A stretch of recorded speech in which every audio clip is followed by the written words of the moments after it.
All right, folks, here's an unboxing of the Pioneer TS-500M. And I want to go over why I particularly got this for my Mercedes ML320, and I'll be installing it in the back door.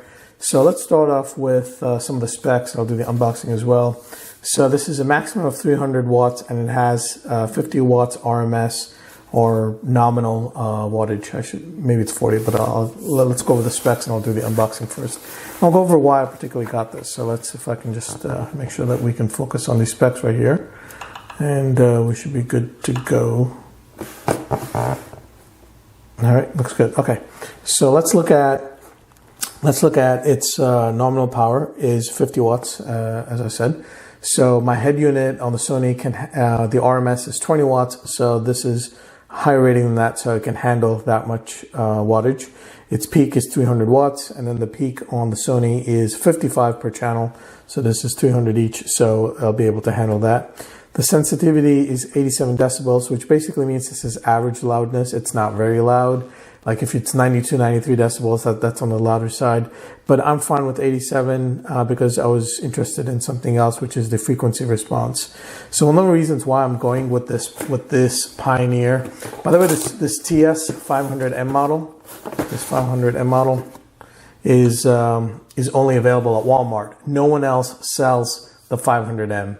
If you look at Amazon or any of the Crutchfield or ABT Electronics or Solix Electronics, any of these other places, they do not sell this, or even Amazon, they do not sell this. Only Walmart carries this. And if you go to the Pioneer website, you will see that it's only being sold by Walmart. So anyway, I got this Walmart. It's pretty cheap. It's about 50 bucks. And let me go over why, specifically why I went this. First of all, it's a four-way, and I'll show you what that means. Well, you know what, I might as well take it out. All right, so it comes with screws to do the installation. It comes with wires to connect to any mounting that you have in your vehicle. I doubt that I'll be using this or not. And instructions, it comes with a 1-year warranty, pretty much like everything else.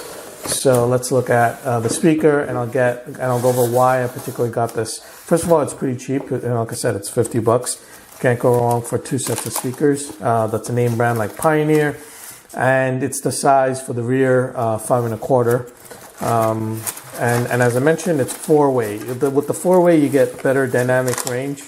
I'll go over that as to what that means. So let's remove the packaging.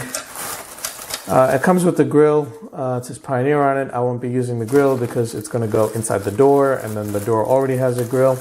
And as mentioned, it's four-way. By the way, this is all metal. This is metal. This is metal, and obviously you got the magnet and you got the back.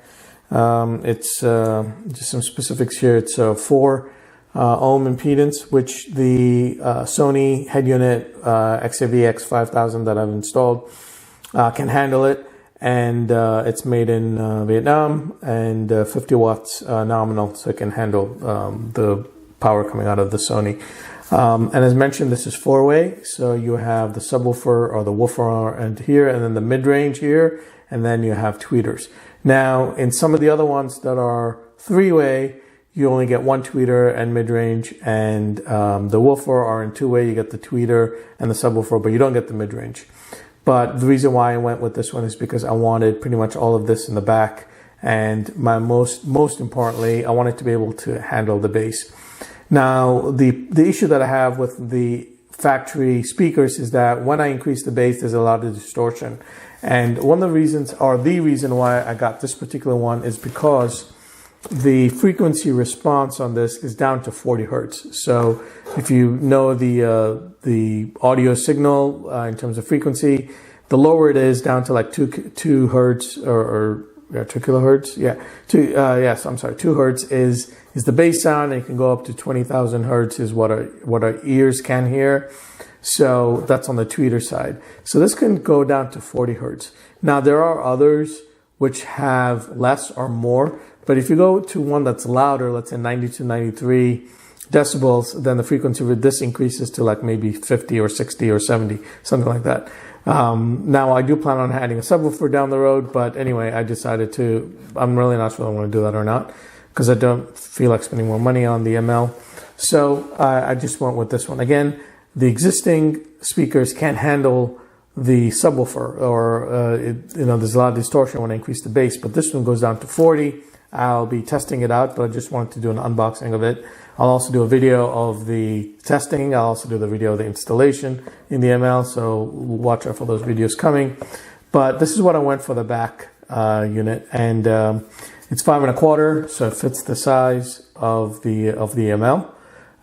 The front ones are 6 1/2, the rear are 5 1/4, so this fits in the back nicely. Again, it's got pretty good range on it, down from 40 Hertz all the way up to 36. I'm fine with the loudness. I don't plan on, playing it too loud. And let's give it a test. Again, you can't go wrong. It's pretty cheap, $50, only available at Walmart. And check it out. Thanks.